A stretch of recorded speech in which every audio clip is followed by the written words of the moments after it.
ஆண்டவரும் இரட்சகருமாகிய இயேசு கிறிஸ்துவின் இனிதான நாமத்திலே இந்த நாளிலும் உங்கள் மத்தியிலே கர்த்தருடைய வார்த்தையை பகிர்ந்து கொள்ளும்படியாக தேவன் கொடுத்ததான பெரிதான கிருபைகளுக்காக கர்த்தரை துதிக்கிறேன். பரிசுத்த நாமம் மகிமைப்படுவதாக. இந்த நாளிலும் கூட சபையை இவ்வளவு அழகாய் அலங்கரித்து தேவனை தொழுது கொள்வது மிகுந்த ஆசீர்வாதத்தை உங்களுக்கு உண்டு பண்ணுவதாக இருக்கிறது. அல்லேலூயா.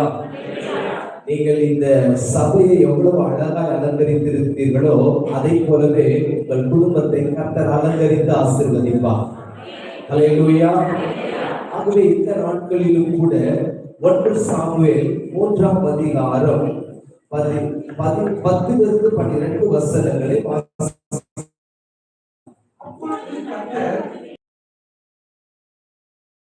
வந்து நின்று முன்போல சாமுவேலே என்று கூப்பிட்டார். அதற்கு சாமுவேல் சொல்லும் அடியேன் கேட்கிறேன் என்றார். கர்த்தர் சாமுவேலை நோக்கி இதோ நான் இஸ்ரவேலில் ஒரு காரியத்தை செய்வேன். இதோ இஸ்ரவேலில் நான் ஒரு காரியத்தை செய்வேன். அதை கேட்கிற ஒவ்வொருடைய 2 காதுகளிலும் அது தொனித்துக் கொண்டிருக்கும். இதோ நான் இஸ்ரவேலில் ஒரு காரியத்தை செய்ய போகிறேன். அதை கேட்கிற ஒவ்வொருடைய 2 காதுகளிலும் அது என்ன செய்யும்? தொனித்துக் கொண்டிருக்கும். நான் ஏலியின் குடும்பத்திற்கு விரோதமாக சொன்ன யாவையும் அவன் மேல் அந்நாளிலே வரப்பண்ணுவேன். அதை தொடங்கவும் அதை முடிக்கவும் போகிறேன். அல்லேலூயா. இந்த வார்த்தை கேட்டுக் கொண்டிருக்கிற தேவனுடைய பிள்ளைகளே, ஒரு பெரிய ஆசீர்வாதத்தோடு இந்த புதிய வாரத்திற்குள்ளே, புதிய வருடத்திற்குள் நீங்கள் நுழைந்திருக்கிறது உண்மைதான். ஆனால் இந்த ஆசீர்வாதம் எல்லாம் கர்த்தர் கொடுத்த சகல ஆசீர்வாதத்தை எல்லாம் இஸ்ரவேல் ஜனங்கள் நேர்த்தியாய் சுதந்திரித்துக் கொள்ளவில்லை, நேர்த்தியாய் அதை பெற்றுக் கொள்ளவில்லை. இஸ்ரவேலை ஆசீர்வதிப்பதுதான் தேவனுக்கு பிரியம். அந்த ஆசீர்வாதத்தை பெற்றுக் கொள்ளாததற்கு காரணம் என்ன? ஏன் இஸ்ரவேல் ஜனங்கள் அந்த ஆசீர்வாதத்தின் நன்மைகளை சுதந்திரித்துக் கொள்ளவில்லை? ஏன் இஸ்ரவேல் ஜனங்கள் ஐஸ்வர்யத்தை சுதந்திரித்துக் கொள்ளவில்லை என்பதை குறித்து ஏலியின் குடும்பத்தின் மூலமாய் கர்த்தர் நம்முடைய சபைக்கு கட்டளையிட போகிறார். இந்த சத்தத்தை, ஆவியானவர் சொல்லுகிற இந்த சத்தத்தை காது உள்ளவர்கள் கேட்க கடவர்கள். பக்கத்தில் இருக்கிறவங்களை பார்த்து சொல்லுங்க, இந்த காதை பத்திரமாய் கர்த்தருடைய சத்தம் கேட்கும்படிக்கு கவனித்து கேளுங்கள். அல்லேலூயா, அல்லேலூயா. நிச்சயமாகவே நீங்கள் ஒரு ஆசீர்வாதத்தின் நன்மையை இந்த உபதேசத்திற்கு, இந்த செய்திக்கு பிறகு நீங்கள் பெற்றுக் கொள்ள போகிறீர்கள். ஆண்டவர் தீர்க்கமாயனோடு பேசி இருக்கிறார். சம்பூர்ண ஆசீர்வாதத்தை இந்த ஜனத்திற்கு நான் கொடுக்க போகிறேன். எனக்கென்று தன்னை அர்ப்பணித்திருக்கிற இந்த ஜனத்துக்கு ஒரு நிறைவான ஆசீர்வாதத்தை நான் கொடுக்க போகிறேன். ஒரு சம்பூர்ண நன்மைகள் இந்த வருஷத்தில் இந்த ஜனத்திற்கு நான் கொடுக்க போகிறேன். இதுவரைக்கும் தடையாயிருந்த, தாமதமாயிருந்த சகல ஆசீர்வாதங்கள் இந்த வருஷத்தில் என் பிள்ளைகளுக்கு தாமதம் இல்லாமல் தீவிரமாய் இறங்கி வந்த ஆசீர்வாதம் கிடைக்க போகிறது. இதுவரைக்கும் தாமதித்துக் கொண்டிருந்த ப்ரமோஷன்கள் இந்த வருஷத்திலிருந்து கிடைக்க போகிறது. இதுவரைக்கும் உங்கள் வாழ்க்கையில ஆரோக்கியம் இல்லாமல் பலவீனப்பட்ட பலவீனங்களை எல்லாம் கர்த்தர் அழித்து போட்டு இந்த வருஷத்தில் உங்களுக்கு ஒரு ஆரோக்கியத்தை கட்டளையிட போகிறார். இதுவரைக்கும் இந்த வருஷத்திலே பிள்ளை செல்வத்தை பார்க்காத குடும்பத்திற்குள்ளே இந்த வருஷத்தில் ஒரு கர்மத்தின் கனியை கொடுத்து ஆசீர்வதிக்க போகிறார். ஆகவே கர்த்தரால் ஆசீர்வதிக்கப்பட்ட ஜனமே, ஏன் இந்த ஆசீர்வாதத்தை பெற்றுக் கொள்ளவில்லை? ஏன் இந்த ஐஸ்வர்யத்தை பெற்றுக் கொள்ளவில்லை? காரணம், ஏன் குடும்பத்தில் நடந்த சம்பவத்தை போல சில சம்பவங்கள் உங்கள் குடும்பத்தில் சத்துருவானவன் நுழைந்து அந்த ஆசீர்வாதத்தை அபகரித்து வைத்திருக்கிறான். ஆகவே தான் இன்றைக்கு கர்த்தருடைய ஆவியானவர் இந்த வார்த்தையை உங்களுக்கு பேச சொல்லிக் கொண்டிருக்கிறார். அல்லேலூயா, அல்லேலூயா. சத்தியம் கொஞ்சம் கடுமையானதா இருக்கும், ஊனையும் கருத்தையும் பிரித்தெடுக்கக்கூடியதா இருக்கும். ஆனாலும் இந்த சத்தியத்தை நாம் சத்தியமாய் போதிக்காவிட்டால் இரத்த பழியை மேல் வந்துவிடும். ஆகவே இந்த வார்த்தையை கேட்டுக் கொண்டிருக்கிற தேவனுடைய பிள்ளைகளே, உங்கள் செவியை நிறுத்த செய்ய ஆசீர்வாதத்தை கட்டளையிடுவதற்காக இந்த சத்திய உபதேசத்தை உங்களுக்கு அறிவித்துக் கொண்டிருக்கிறார். இந்த சத்தியத்தை யார் கேட்கிறீர்களோ, இந்த சத்தியத்துக்கு யார் தன்னை அர்ப்பணிக்கிறீர்களோ, அந்த குடும்பத்தை கர்த்தர் செழிக்க பண்ண போகிறார். அந்த குடும்பத்தில் ஒரு பெரிய ஆசீர்வாதத்தை வர பண்ண போகிறார். அந்த குடும்பத்தில் ஒரு ஐஸ்வர்யம் வரப்போகிறது. ஆகவே தேவனுடைய பிள்ளைகளே, இந்த ஏழை குடும்பத்தில் என்ன நடந்தது என்பதை நாம் பார்க்க போகிறோம்.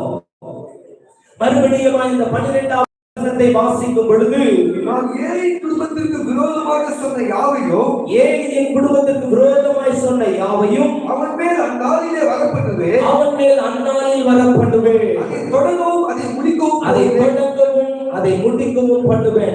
ஒரு சிலருடைய துணிகரமான செயல்கள் நிமித்தமாய், ஏழையின் பிள்ளைகளுடைய வாழ்க்கையில துணிகரமான செயல்கள் நிமித்தமாய் அவர்கள் ஒரு நியாய தீர்ப்பை சுதந்திரித்துக் கொண்டார்கள்.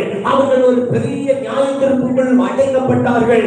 ஆனால் இன்றைக்கு இந்த வார்த்தை கேட்டுக் கொண்டிருக்கிற தேவனுடைய பிள்ளைகளே, இந்த கிருபையின் காலத்திலே நியாய தீர்ப்பு அல்ல, ஆசீர்வாதத்தின் வாசல்களை உங்களுக்கு திறப்பதற்காக கர்த்தருடைய ஆவியானவர் இந்த சத்தியத்தை உங்களுக்கு போதித்துக் கொண்டிருக்கிறார். அல்லேலூயா, அல்லேலூயா. நீங்கள் ஆசீர்வதிக்கப்பட்ட ஜனங்கள், நீங்கள் ஐஸ்வரியத்தை சுதந்திரிக்கக்கூடிய ஜனங்கள். கர்த்தர் தாமே உங்களுக்கு முன் சென்று சகலத்தையும் தீங்கை எல்லாம் நன்மையாய் மாற்றப் போகிறார். தடைகளை உடைக்கிற தயாபரனாக உங்களுக்கு முன் சென்று எல்லா காரியத்திற்கு முன்பாக ஒரு பெரிய அற்புதத்தை நடப்பிக்க போகிறார். எத்தனை செங்கடல்கள் உங்களுக்கு விரோதமாக எழும்பி நின்றாலும், யோர்தானின் சேனைகள் உங்களுக்கு பின்தொடர்ந்து வந்தாலும், இந்த வருஷத்திலே அந்த செங்கடலை நீங்கள் கடந்து போவீர்கள். யோர்தானின் சேனைகளை அழித்து இருக்கிறது நீங்கள் பார்ப்பீர்கள். அல்லேலூயா, அல்லேலூயா, அல்லேலூயா. ஒரு ஆசீர்வாதத்தோடு கர்த்தர் நம்முடைய வாழ்க்கை நடத்த போகிறது உண்மைதான். ஆனால் இந்த கடுமையான சத்தியத்தை நீங்கள் கவனமாய் கேட்டு அதன்படி அர்ப்பணிக்கிற பொழுது நிறைவான ஆசீர்வாதம் வரும். தற்காலமான ஆசீர்வாதம் அல்ல, தற்காலிகமான ஒரு ஆசீர்வாதம் அல்ல. ஆமென், அல்லேலூயா, அல்லேலூயா. நீதிமொழிகள் 6ஆம் அதிகாரம் 23வது வசனத்தை வாசிக்கும் பொழுது, கட்டளையே விளக்கு, வேதமே வெளிச்சம், போதக சிக்ஷை ஜீவ வழி என்று வேதம் சொல்லுகிறது. இன்றைக்கு இந்த வார்த்தை கேட்டுக் கொண்டிருக்கிற தேவனுடைய பிள்ளைகளே, எந்த ஒரு ஆசீர்வாதமும் நிபந்தனை இல்லாமல் தேவன் கொடுப்பது இல்லை. ஆகவே இந்த நிபந்தனைக்கு நீங்கள் கீழ்ப்படிவீர்கள் என்று சொன்னார், இந்த உபதேசத்துக்கு நீங்கள் கீழ்ப்படிவீர்கள் என்று சொன்னார், இந்த சத்திய வார்த்தைக்கு உங்களை அர்ப்பணிப்பீர்கள் என்று சொன்னார், உங்கள் வாழ்க்கையில் ஒரு ஜீவ வழியை நீங்கள் சுதந்திரித்துக் கொள்வீர்கள். நித்திய வாழ்வை நீங்கள் சுதந்திரித்துக் கொள்வீர்கள். இருளின் பாதையை கர்த்தர் அகற்றி அவருடைய சத்திய வார்த்தைக்கு கீழ்ப்படிந்து அதன்படி நடக்கிற ஜனங்களுக்கு ஒரு வெளிச்சத்தை கர்த்தர் கட்டளையிடுவார். ஆகவே தேவனுடைய பிள்ளைகளே, எபேசியர் 3ஆம் அதிகாரம் 14வது வசனத்திலே சொல்லப்பட்டிருக்கிறது போல, அவர் பூலோகத்திலும் பரலோகத்திற்கும் முழு குடும்பத்திற்கும் நாமக்காரனாய் இருக்கிற தேவன். ஆக இந்த குடும்பத்தை குறித்த ஒரு பெரிய திட்டத்தை கர்த்தர் வடிவமைத்திருக்கிறார். ஒரு பரலோகத்திலே எப்படி ஒரு திட்டம் அமைக்கப்பட்டிருக்கிறதோ, அதை தானே இந்த பூமியில உருவாக்க வேண்டும் என்று சொல்லி ஒரு பரிசுத்த சந்ததியை உருவாக்குவதற்காக ஆண்டவர் இந்த பூமியில குடும்பம் என்கிற அமைப்பை உருவாக்கி இருக்கிறார்.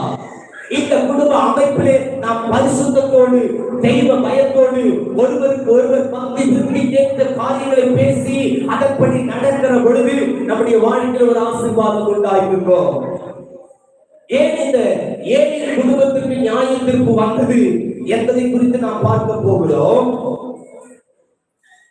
ஓசியா 8ஆம் அதிகாரம் 1வது வசனத்தை வாசிக்கும் பொழுது, உன் வாயிலே எக்காலத்தை வை, அவர்கள் என் உடன்படிக்கை மீறி என் நியாயப்பிரமாணத்துக்கு விரோதமாக துரோகம் பண்ணினபடியினால் கர்த்தருடைய வீட்டின் மேல் சத்துரு கழுகை போல பறந்து வருகிறான். கர்த்தருடைய வீட்டின் மேல் சத்துரு கழுகை போல பறந்து வருகிறான். காரணம் என்ன தெரியுமா?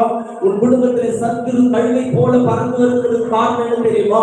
நம்முடைய குடும்பத்திலே சத்துருடைய ஆதிக்கம் இருப்பதற்கு காரணம் என்ன தெரியுமா? சத்துருடைய ஆளுகை நம்ம குடும்பத்தில் வந்திருக்கிறதுக்கு காரணம் என்ன தெரியுமா? நம்ம கர்த்தருடைய உடன்படிக்கை மீறி இருக்கிறோம். எத்தனை கிறிஸ்தவர்கள் வேதத்தை வாசிக்காதவர் கிறிஸ்தவர்களாய் வாழ்ந்து கொண்டிருக்கிறீர்கள். எத்தனை கிறிஸ்தவர்கள் தினந்தோறும் செபிக்கிற கிறிஸ்தவர்களாய் வாழ்ந்து கொண்டிருக்கிறீர்கள். எத்தனை கிறிஸ்தவர்கள் தேவ பயத்தோடு தேவனை ஆராதிக்கிற கிறிஸ்தவர்களாய் வாழ்ந்து கொண்டிருக்கிறீர்கள். இன்றைக்கு தேவனுடைய பிள்ளைகளே, இறுதிக்கால எச்சரிப்பின் தீர்க்கதரிசன ஊழியத்தின் மூலமாக எக்காலத்தை முழங்கிக் கொண்டிருக்கிறேன். இந்த சத்தியத்தை மீறி நடக்கிறவர்களே சாபம் வரும். இந்த சத்தியத்தை எதிர்த்து நிற்கிறவர்களே சாபம் வரும். இந்த தீர்க்கதரிசிக்கு விரோதமாய் பேசுகிறவர்களே சாபம் வரும். எச்சரிக்கையாயிருங்கள் தேவ பிள்ளைகளே. போதும் இந்த வாய்மால வாழ்க்கை, போதும் இந்த ஏமாற்றுகிற வாழ்க்கை, போதும் இந்த வாய்மால அக்கிரம கிரியைகள். ஏலியின் குடும்பத்தார் அக்கிரமம் செய்து தேவ சமூகத்தை விட்டு விட்டார்கள். அதனாலே ஆசீர்வாதத்தை பெற்றுக் கொள்ளவில்லை. தேவ சமூகத்தில் ஜெபிக்காத கிறிஸ்தவர்கள், வேதத்தை வாசிக்காத கிறிஸ்தவர்கள், தேவ சமூகத்தில் உட்கார்ந்து கர்த்தருடைய சத்தத்தை நீடிய பொறுமையோடு கேட்காத கிறிஸ்தவர்கள் நியாய தீர்ப்பை சுமந்திருத்துக் கொள்ளுங்கள். இந்த வருஷத்தில் கர்த்தருடைய வார்த்தைக்கு கீழ்ப்படி ஆண்டவரே என்னை மன்னியும், என் வாழ்க்கையை உடைய சமூகத்தில் ஒப்புக் கொடுக்கிறேன் என்று சொல்லி யாரெல்லாம் தேவ சமூகத்தில் அர்ப்பணிக்கிறீர்களோ அத்தனை குடும்பத்தின் மேலும் இதுவரைக்கும் தாண்டி போயிருந்த, இதுவரைக்கும் தடையாயிருந்த எல்லா தடைகளையும் உடைத்து உன்னை ஆசீர்வதிப்பது நிச்சயம். நான் கர்த்தருடைய தீர்க்கதரிசியாய் சொல்லுகிறேன். கர்த்தருக்கு பயந்தவருடைய உபதேசத்திற்கு கீழ்ப்படிந்து அர்ப்பணிக்கிற ஜனங்கள் ஆசீர்வதிக்கப்படுவீர்கள். ஐஸ்வர்யத்தை சுதந்திரித்துக் கொள்ளுவீர்கள்.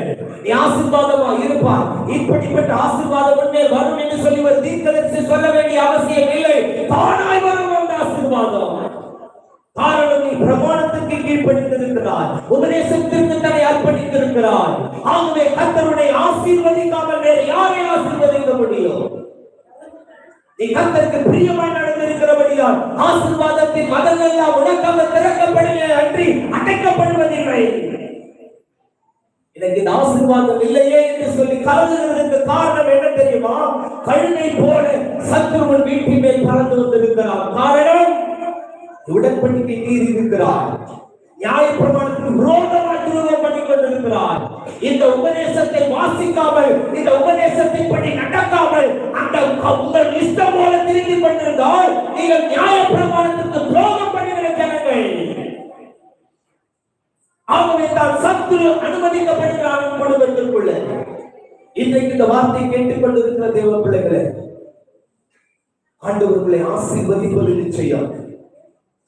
ஆனால் இந்த உபதேசத்திற்கு தயவாய் கீழ்ப்படிங்க. வரட்டாக்க பண்ணாதீங்க, எதிர்த்து நீக்காதீங்க, சாபத்தை தேடிக் கொள்ளாதிருங்கள். அல்லேலூயா. ராத்திரி எல்லா தேவ சமூகத்தில் நான் ஜெபித்து விட்டு வந்திருக்கிறேன். அப்படியே ஜெபத்தோடு முடித்து நான் அப்படியே சபைக்கு பிரசங்கிப்பதற்காக வந்திருக்கிறேன். தேவனுடைய பிள்ளைகளை, ஊழியம் என்பது ஒரு சாதாரணமானது அல்ல. தேவனுடைய பாரத்தை சுமக்கிறவர்கள் தேவனுடைய ஊழியக்காரர்கள். அந்த சத்தத்திற்கு நீ விரோதமா எதிர்த்து நின்றால் நீ ஆசீர்வாதமா இருப்ப.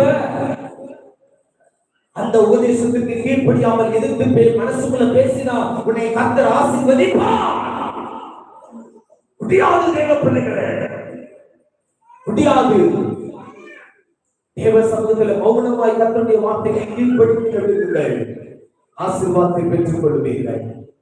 1 சாமுவேல் 3ஆம் அதிகாரம் 12வது வசனத்தை மறுபடியும் வாசிக்கலாம். நான் ஏலியின் குடும்பத்துக்கு விரோதமாக சொன்ன யாவையோ அவன் மேல் அந்நாளில் வரப்படுவேன், அதை தொடங்கவும் அதை முடிக்கவும் போகிறேன். இந்த ஏலியின் குடும்பம் இயேசுவை அறியாத ஒரு குடும்பம் அல்ல. இந்த ஏலியின் குடும்பம் சத்தியத்தை அறியாத ஒரு குடும்பம் அல்ல. இந்த ஏலியின் குடும்பம் இயேசு என்று கொஞ்சம் தெரிந்து மேலோட்டமாய் வாழ்கிற ஒரு கிறிஸ்தவர்கள் அல்ல. இவர்கள் ஒரு ஆசாரிய குடும்பத்தை சேர்ந்தவர்கள். ஆமென், அல்லேலூயா. இந்த குடும்பம் ஆசாரிய வம்சத்தில் வருகிற ஒரு குடும்பம். ஆகவே இந்த குடும்பத்திற்கு வந்திருக்கிற காரணம் என்ன? மறுபடியும் 11வது 12வது வசனத்தை வாசிக்கும் பொழுது கர்த்தர் சாமுவேலை நோக்கி, இதோ நான் இஸ்ரவேலில் ஒரு காரியத்தை செய்வேன், அதை கேட்கிற ஒவ்வொருவருடைய 2 காதுகளிலும் அது தொனித்துக் கொண்டிருக்கும். நான் ஏலியின் குடும்பத்திற்கு விரோதமாக சொன்ன யாவையோ அவன் மேல் நாளிலே வரப்படுவேன், அதை தொடங்கவும் அதை முடிக்கவும் போகிறேன். தேவனுடைய பிள்ளைகளே, நம்முடைய குடும்பத்திலே எத்தனை கிறிஸ்தவனுடைய பிள்ளைகள் தினந்தோறும் வேதத்தை வாசிக்கிறாங்க? எத்தனை கிறிஸ்தவ பிள்ளைகள் தினந்தோறும் 1 மணி நேரம் ஜெபிக்கிறாங்க? அந்த அந்த உபதேசத்திற்கு தங்களை அந்த அந்த அந்த அனுபவத்திற்கு அந்த கடமைக்கு உங்களை அர்ப்பணிச்சிருக்கிறீங்களா? அந்த கடமை கூட தெரியாது. அது ஒரு கடமை. கிறிஸ்தவர்களுக்கு வேதத்தை வாசிக்கணும், வேதத்தின் படி நடக்கணும், வேதத்தின் மகத்துவத்தின் படி நடக்கணும், தேவ சமூகத்தில் உட்கார்ந்து அந்த கடமை நாம் செய்து ஆகணும் என்ற ஒரு எண்ணம் கூட கிறிஸ்தவர்களுக்கு இருப்பது இல்லை. இன்றைக்கு இந்த வார்த்தையை கேட்டுக்கொண்டிருக்கிற தேவனுடைய பிள்ளைகளே, உங்களை பார்த்து ஆவியானவர் கேட்க சொன்னால், எத்தனை குடும்பங்கள் தன் பிள்ளைகளை வேதத்தை வாசிக்கிற ஒரு பிள்ளைகளால் வளர்த்துக் கொண்டிருக்கிறீர்கள்? எத்தனை குடும்பத்தில் இருக்கிற தகப்பனார் தாயார் தன் பிள்ளைகளை தினந்தோறும் செபிக்க வைத்துக் கொண்டிருக்கிறீர்கள்?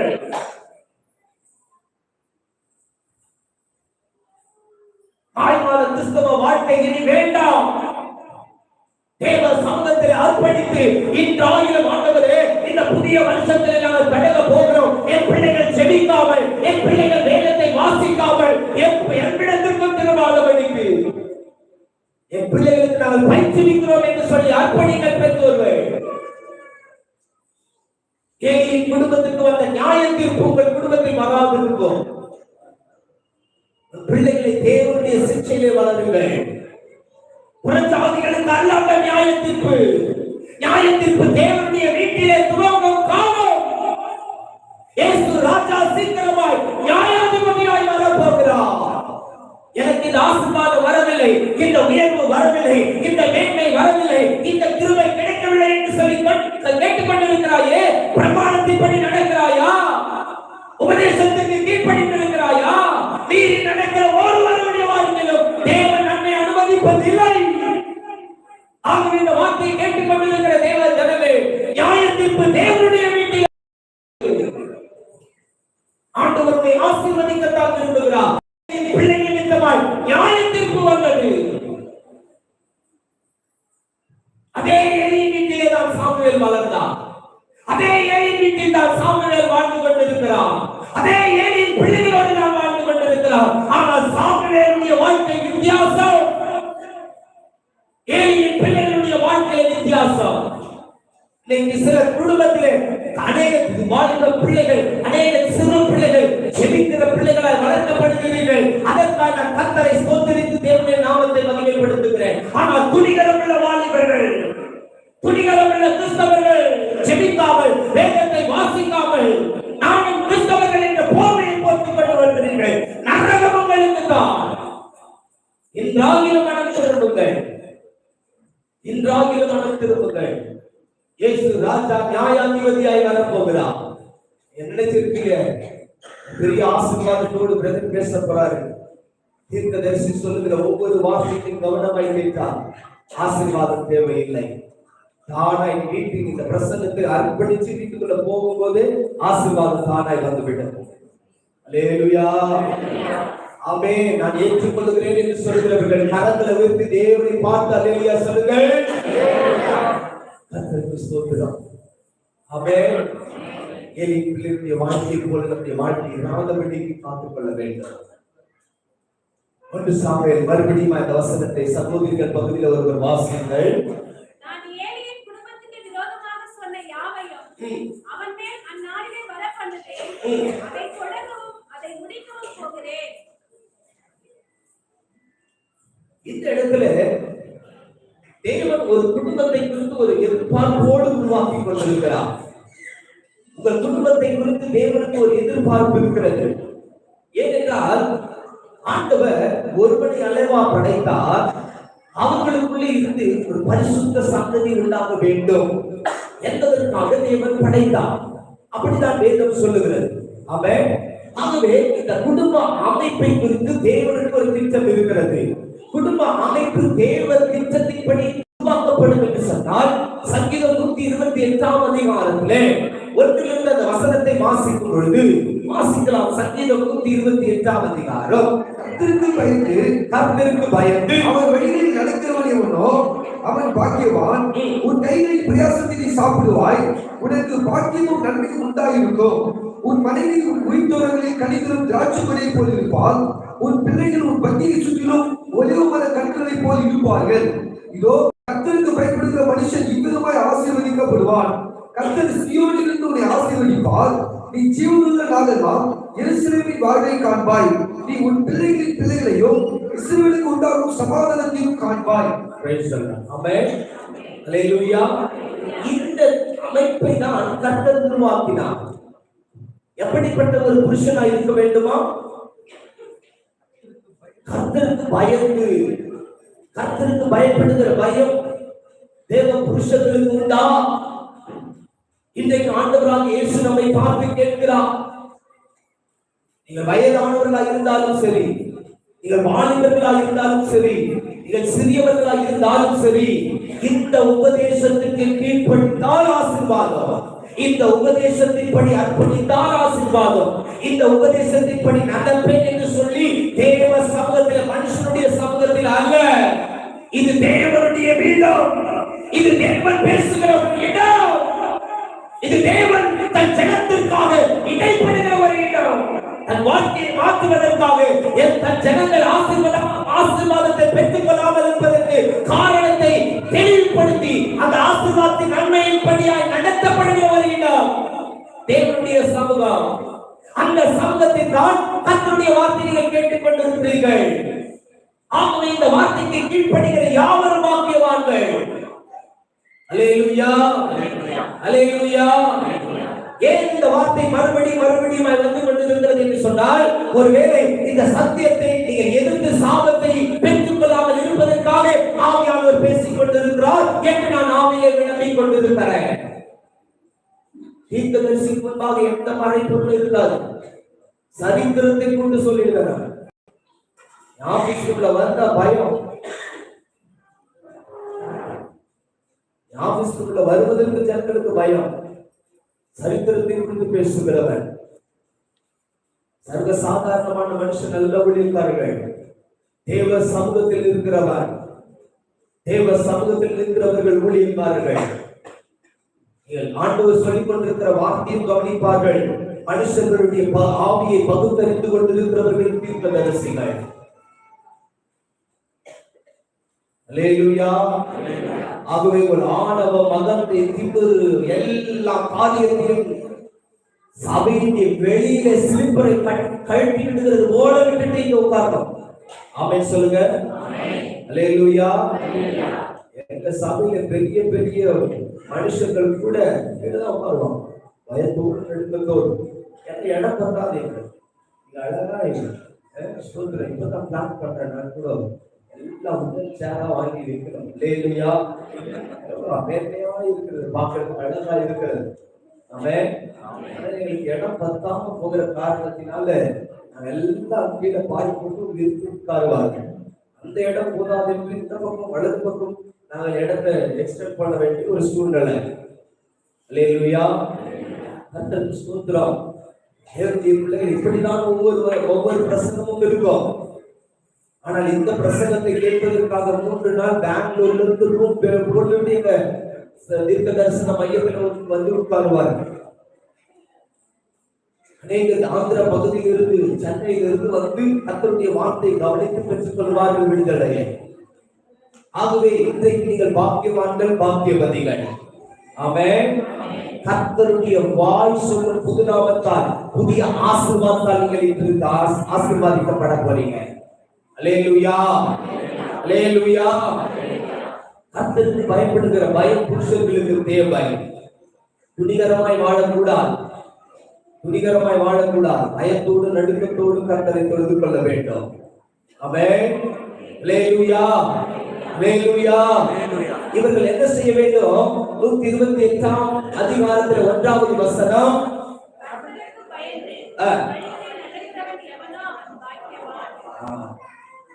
கர்த்தருக்கு பயந்து வழியில் நடக்கிற மனுஷன் எவனோ. அடுத்தது, கைகளின் பிரயாசத்தை நீ சாப்பிடுவாய். கையில நிறைவான ஆசீர்வாதம் வரலாம், ஆனால் அந்த நிறைவான நன்மை உங்களால் சந்தோஷத்தோடு அனுபவிக்க முடியாததற்கு காரணம் என்ன தெரியுமா? கழுதை போல சத்துருவானவன் உங்கள் வீட்டுக்குள் நுழைந்திருக்கிறார். இன்றைக்கு அந்த வல்லமை எல்லாம் அழித்து உங்களுடைய நன்மை நீங்கள் சுதந்திரித்துக் கொள்ள போகிறீர்கள். ஆமென் சொல்லுங்கள். அல்லேலூயா, அல்லேலூயா, அல்லேலூயா. தேவனுடைய பிள்ளைகள், நீங்கள் குடும்பத்திற்காக உழைக்கிறவர்களாக இருக்கலாம், ஊழியத்திற்காக உழைக்கிறவர்களாக இருக்கலாம். ஆனால் தேவனுக்கு ஏற்ற ஒரு பயம் இல்லாதபடி நீங்கள் உழைத்தால், தேவனுக்கு ஏற்ற ஒரு பயம் இல்லாதபடிக்கு நீங்கள் குடும்பத்தை நடத்தினால் அது ஒரு நல்ல புருஷனுக்கு அழகு அல்ல. அவன் அடுத்த மனைவியை குறித்து வேதம் சொல்லுகிறது,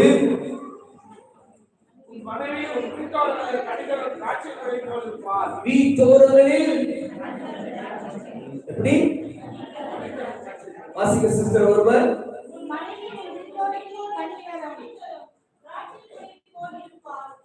கனி கொடுக்கிற மாதிரி இருக்கிறீங்களா? கனியை கெடுக்கிற மாதிரி இருக்கிறீங்களா? வீட்டோரங்களில் கனிதரும் சோத்திரம். கனி கொடுக்கிறீங்களா? அப்பப்போ திராட்சை பழத்துல கொஞ்சம் புளிப்பு, கசப்பு, அப்புறம் என்னது அழுகி போன பழம், இதெல்லாம் அவ்வப்போது வருது. அது போல வீட்டுக்குள்ள வருதா? சோத்திரம். எல்லாம் பிரிச்சுதான் புருஷர்களுக்கும் பிள்ளைகளுக்கும் கொடுக்கணும். ஆமென் சொல்லுங்க சகோதரிகள். அல்லேலூயா. கனிதரும் செடிகள். ஆமென். திராட்சை வாசிங்க.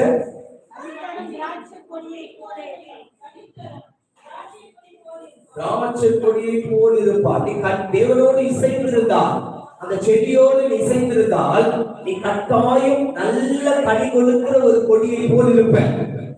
ஆமென். அப்படி இல்லாம நீ மனுஷங்களோடு உலகத்தார்களோடு இசைந்திருந்தால் கோபம், வைராக்கியம், எதிர் புருஷனை எதிர்த்து பேசுகிற அனுபவங்கள், இதெல்லாம் யாருக்கு உண்டாகும்? மனைவிகள் ரொம்ப எச்சரிக்கையா இருக்கணும். தேவர்களே, மனைவிகளே, நீங்கள் வீட்டு ஓரங்களில் வீட்டோரங்களில் கனிதரும் திராட்சை கொடியை போல இருக்கணும். ஆமென். அல்லேலூயா. ஆமா, ரொம்ப ஆளுங்க செய்யறதெல்லாம் பெண்கள் இருக்கக்கூடாது. அதுக்கு தலைவர்களை கர்த்தர் உண்டு பண்ணிருக்கிறார், புருஷர்கள். ஆமென் சொல்லுங்கள். அல்லேலூயா. ஆமென். வரமாட்டேங்குதுனாக்கா நிறைய பெண்கள் குடும்பத்தில் ஆளுகை செய்வீங்கன்னு அர்த்தம். சோத்ரம். எதையும் பேசக்கூடாது, ரொம்ப தாழ்த்தி அவங்க கொடுக்கணும். ஆமென். அல்லேலூயா. அல்லேலூயா. எங்களை மாதிரி ஊழியக்காரர்களுக்கு மனைவி ஆறுதல் ரொம்ப கஷ்டம் தான். அவன் என் மனைவி அதிகமா பேசிட்டு மாட்டான், அமைதியா இருப்பான், ஸ்தோத்திரம் பண்ணிட்டு இருப்பான். எனக்கு எதனா பேசி இந்த மனுஷன் உபதேசத்துக்கு பண்ணியே பட்டயத்தை எடுப்பாரு. எதற்கு கஷ்டம்? அதனால நீடிய பொறுமையா இருக்கு, ஸ்தோத்திரத்தோடு பொறுமையா கேட்டுக்கொண்டு போவான். அல்லேலூயா. அல்லேலூயா. கர்த்தருக்கு ஸ்தோத்திரம். தேவ பிள்ளைகளே, நம்முடைய மனைவிகள் எப்படி இருக்கிறீங்க? தேவனுக்கு கனி கொடுக்கிற ஒரு கொடியை போல இசைத்திருக்கிறீங்களா? உங்கள் புருஷனோடு இசைத்து நல்ல கனிகளை கொடுக்கிறீங்களா? உங்களிடத்தில் தேவன் இந்த குடும்ப அமைப்பை உருவாக்கி காட்டு என்ன நல்ல கண்கொடுப்பாய் என்று எண்ணிக்கொண்டிருக்கிறார்.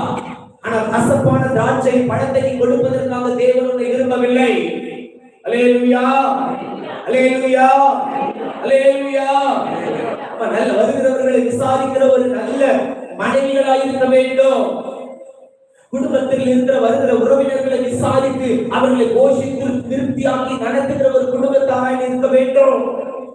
அப்படிப்பட்ட மனைவிகளாக இருந்தால் தான் புத்தி உள்ள ஸ்திரீகள்.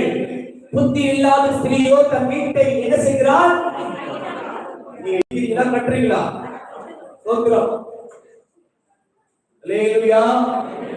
அப்படி தேவனுடைய பிள்ளைகளே புத்தி உள்ள ஸ்திரீயாய் நடந்து கொள்ள வேண்டும். சங்கீதம் 128:3 வசனம், உன் மனைவி உன் வீட்டோரங்களில் கனிதரும் திராட்சை கொடியை போல் இருப்பாள். உன் பிள்ளைகள் உன் பந்தியை சுற்றிலும் ஒலிவமர கன்றுகளைப் போல் இருப்பார்கள். ஒலிவமர கன்றுகளைப் போல் இருப்பார்கள். உன் பிள்ளைகள் உன் பந்தியை சுற்றிலும் ஒலிவமர கன்றுகளைப் போல் இருப்பார்கள். தெய்வீகத்தோடு வளர்ந்து கொண்டிருப்பார்கள். அவர்களை குறித்து பெற்றோர்களுக்கு ஒரு கவலை இருக்காது, பயமும் இருக்காது. என்ன செய்து கொண்டிருக்கிறான், என்ன செய்து கொண்டிருக்கிறான், உன்னுடைய வாழ்க்கை எப்படி இருக்கிறது என்ற கவலை இருக்காது. அநேக கிறிஸ்தவனுடைய வாழ்க்கையில ஐயோ என் பிள்ளை சரியில்லை பிரதர், என் பிள்ளை குடிகாரனா இருக்கிறான் பிரதர், என் பிள்ளை சீரழிந்து கிடக்கிற காரணம் நீதான். வளர்க்க வேண்டிய விதம் சரியில்லை. ஜபத்திலும் வேதத்திலும் வாசிக்கிற வளர்ச்சியை அவனை வளர்த்திருந்தால் அவன் ஆசீர்வாதமாக இருந்திருப்பான். எல்லாம் முடிந்த பிறகு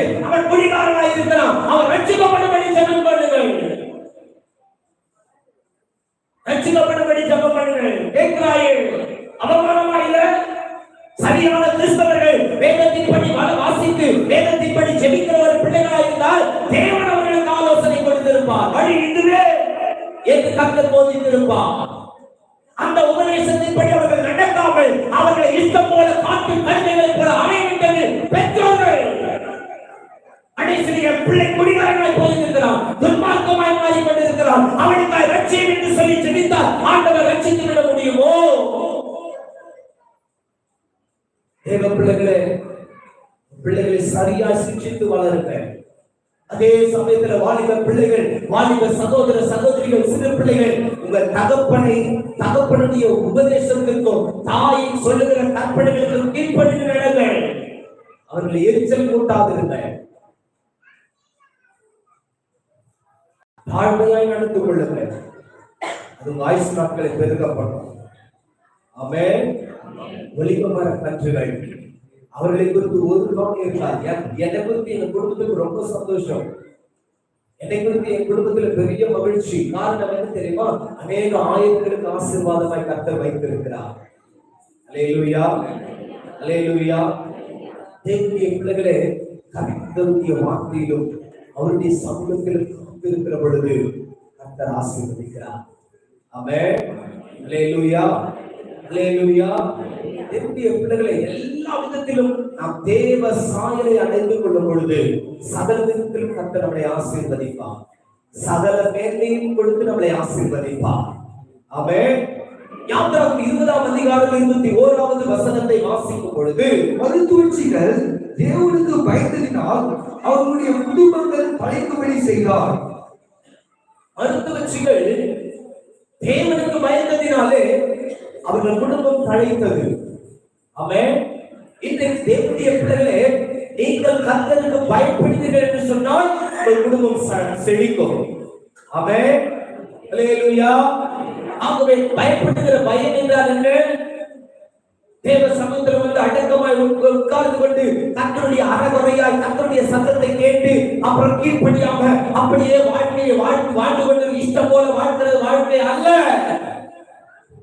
அது அந்த வாழ்க்கை, அது அல்ல தேவனுக்கு ஏற்ற பயம். தேவனுக்கு ஏற்ற பயம் என்று சொல்வது, ஆண்டவரே இன்றைக்கு பரிசுத்த ஓய்வு நாளிலே நீர் என்னோடு பேச வேண்டும், என் ஆவிக்குரிய வாழ்க்கை கட்ட வேண்டும், நீர் எனக்கு ஆலோசனை தர வேண்டும். உடைய ஊழியக்காரரோடு நீ பேசி என் வாழ்க்கையை எதெல்லாம் சீர்படுத்தணுமோ அதை சீர்படுத்த வேண்டும், அதற்கு என்னை அர்ப்பணிக்கிறேன் என்று சொல்லி அர்ப்பணிக்கப்பட்டவர் ஜனமாய் வர வேண்டும். அதற்கு தான் தேவன் உன்னை தேவனுக்கு ஏற்ற ஒரு பயத்தோடு நடுக்கத்தோடும் தொழுது கொள்ள சொல்லுகிறார். அதுதான் தேவனுக்கு ஏற்ற பயம். அல்லேலூயா. இன்றைக்கு அந்த பயம் இருக்கிறதா? இன்றைக்கு அந்த பயம் இருக்கிறதா? தேவ பிள்ளைகளே, தேவனுக்கு ஏற்ற பயத்தோடு நடுக்க பிள்ளைகளை வளர்க்க வேண்டும். எபிரேயர் 11ஆம் அதிகாரம் 7வது வசனம். விசுவாசத்தினாலே நோவா தன் காலத்திலே காணாதவைகளை குறித்து தேவ எச்சரிப்பு பெற்று பயபக்தி உள்ளவனாகி தன் குடும்பத்தை ரட்சிப்பதற்கு பேரையை உண்டு பண்ணினான். அதனாலே அவர் உலகம் ஆக்கினைக்குள்ளாக தீர்த்தது என்று அறிந்து விசுவாசத்தால் உண்டாகும் நீதிக்கு சுதந்திரவாதியானார். இந்த எபிரேயர் 11ஆம் அதிகாரம் 7வது வசனத்திலே சொல்லப்பட்டிருக்கிறது, நோவா ஒரு நீதிமான். ஆமென். அவன் தேவனோடு சஞ்சரிக்கிற ஒரு மனுஷன். நோவா எப்படிப்பட்டவன்? தேவனோடு சஞ்சரிக்கிறவன், தேவனோடு பேசுகிற ஒரு மனுஷன், தேவனுடைய சமூகத்தில் உட்கார்ந்து ஜெபிக்கிற ஒரு மனுஷன். அவன் குடும்பத்தை குறித்து ஒரு பெரிய தெய்வீக திட்டம் இருக்கிறது என்பதை அறிந்து தேவன் நமக்கு அந்த குடும்பத்தை கொடுத்திருக்கிறபடினால் அந்த குடும்பத்தின் பாரம் நமக்குள் இருக்கிறது என்று அறிந்து அந்த குடும்பத்திற்காக ஒரு பேழையை உண்டாக்கினான். ஆமென்.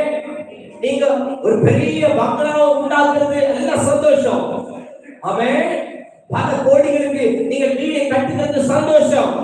உங்க பிள்ளைகள் ஆசீர்வாதமா இருப்பதற்கு சந்தோஷம். ஆனா தேவனுடைய பிள்ளைகளே, அதை விட ஒரு மேலான ஒரு வாழ்க்கை உண்டு. அந்த வாழ்க்கைக்கு ஒரு பிள்ளைகளை நடத்துறீங்களா என்பதை கவனிக்க வேண்டும்.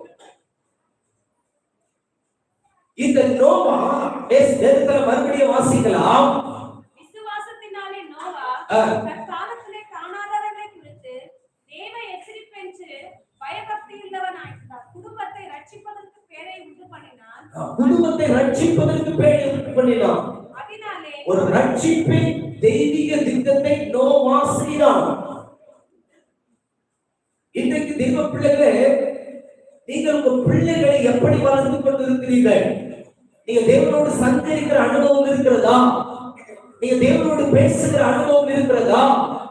ஆண்டவர் உங்களை குறித்து தான் ஆண்டவர் கேட்பார், என்னை குறித்து தான் கேட்பார். உன் பிள்ளைகளை இத்தனை வருஷம் உங்கள்கிட்ட நீ நல்லா வளர்ப்பன்னு சொல்லி 25 வருஷம் வரைக்கும் இந்த பிள்ளையை நல்லா வளர்ப்பன்னு சொல்லி உனக்கு நான் ஒரு தருணத்தை கொடுக்கிறேன் அப்படின்னு சொல்லி 25 வருஷம் நம்ம கிட்ட ஆண்டவர் என்ன செய்கிறார்? பிள்ளையை வளர்க்கிற ஒரு வேலையை கொடுக்கிறார்.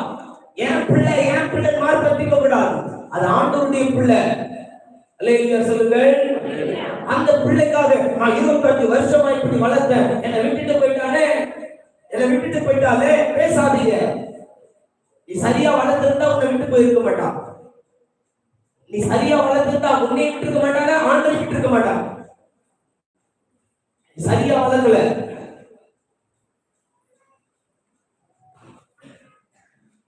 ஈவன் அங்க போகும்போது சில நேரத்துல டைம் ஆயிடுச்சு டியூட்டிக்குன்னு சொல்லி கிளம்பும் போது கூட என் பிள்ளை ஜோம் பண்ணி கார் எடுக்கும்போது ப்ரேயர் பண்ணுங்க, ப்ரேயர் பண்ணணும். ப்ரேயர் பண்ணாதான் போவோம் வண்டி. அல்லேலூயா. வளர்க்குறீங்க அவங்க பிள்ளைங்களை தெய்வ பயத்தோடு வளர்க்கணும். ஆமென். அல்லேலூயா. ஜெபம் என்பது கிறிஸ்தவர்களுக்குள்ள இல்ல. அதனாலதான் கழுதை போல பிசாசானவன் குடும்பத்தில் நுழைந்திருக்கிறான். மனதிருப்பணும் கிறிஸ்தவர்களுக்கு. எல்லாம் நினைக்கிறீங்க இந்த ஆளை ஏன் கொண்டு வந்தாருன்னு தெரியல, பாஸ்டர் தெரியாம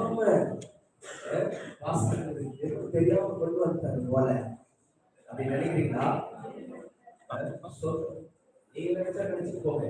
இந்த பிரசனத்தை நம்ம போனா நான் தான் ரத்தப்படி காலம் ஆண்டவர் என்ன கணக்கு வைப்பார். எனக்கு அநேக சபையில வாய்ப்புகள் இருக்கிறது, அநேக அழைப்பு நான் தான் கொடுக்கறது கிடையாது. தெரியுமா உங்களுக்கு? 2 வருஷமா ஆந்திரால கேட்டு இருக்கிறாங்க, 3 வருஷமா கேரளால கேட்டு இருக்கிறாங்க. ஸ்தோத்திரம். அல்லேலூயா. பிள்ளைகளே, தேவன் என்னோடு பேசினால் மாத்திரம்தான் கொடுப்பேன். தேவன் பேசாத எந்த சமயமும் நான் பேசுவது இல்லை. அல்லேலூயா. ஏதோ ஒரு மாற்றம் உங்க குடும்பத்துக்குள்ள கர்த்தர் உண்டு பண்ண போகிறதுக்காக தான் என்னை அழைத்து வந்திருக்கிறார். ஆமென். அல்லேலூயா. அல்லேலூயா. அல்லேலூயா. அல்லேலூயா. தேவனோடு சஞ்சரிக்கிறவன் அவன் நீதிமான். சில எல்லாம் என்ன செய்வீங்க தெரியுமா? ஜெபம் ஜெபம் ஜெபம், வேதம் வேதம் வேதம், ஆனா குடும்பத்தை குறித்த பார்வை இல்லாதவர்கள். நான் ஜெபம் பண்றேன், நீ போய் சாப்பிடு. நான் ஜெபம் பண்றேன், நீ போய் நீங்க சாப்பிடுங்க. செய்யாதீங்க, செய்யாதீங்க. ஃபாஸ்டிங் ப்ரேயர் இருக்குது, ஃபாஸ்டிங் ப்ரேயர் இருக்குது. அதனால நீங்க என்ன பண்ணுங்க? என்ன மட்டும் போய் திட்டு ஆடு மாடு அப்படி நேரிட்டு வர மாதிரி ஏதாவது திட்டு வா. நிறைய ஆவிக்குரிய கிறிஸ்தவர்கள் சொல்லி ஏமாற்ற காரியம் கிறிஸ்தவ பெண்களுக்கு உண்டு. சோம்பேறி நாம வேலை செய்யறது எனக்கு தான் தெரியும். நிறைய பாஸ்டர், நிறைய ஃபேமிலி தலைவர்கள் பாஸ்டர் சமைக்கிறதே இல்லை, பாஸ்டர் சமைக்கிறதே இல்லை, பாஸ்டர் சொல்லுங்க பாஸ்டர் இந்த நேரம் வேணும்னு வாசிக்கணும்னு சொல்லி வந்துடுது. ரொம்ப நல்லது தானே. அப்புறம் நான் ஆண்டவருக்காக ஜெபம் பண்ணினே இருக்கேன். ஆண்டவர் என் குடும்பத்துல என் வீட்டுக்காரர் இப்படி ஆச்சாரு, நீ சோறு கொடுத்தா அவர் ஆரோக்கியமா இருக்கிறாரு. அல்லேலூயா.